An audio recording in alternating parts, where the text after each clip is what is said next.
The main advantage of direct mapped cache is that it is fast.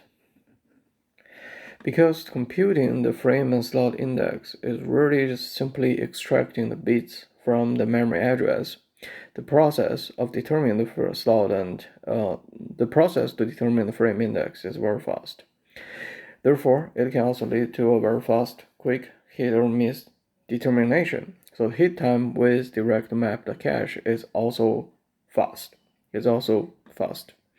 And because determining frame and slot index only requires extracting bits from a memory address, it is also very easy to implement in the hardware. Therefore, the hardware implementation of direct mapped cache is also very easy. It's extremely simple. However, the disadvantage of direct mapped cache is also fairly clear. As we have seen in the previous example, direct mapped cache cannot utilize the cache space efficiently, and consequently, it can have very high cache miss rate, even when there are still a lot of empty slots in the cache.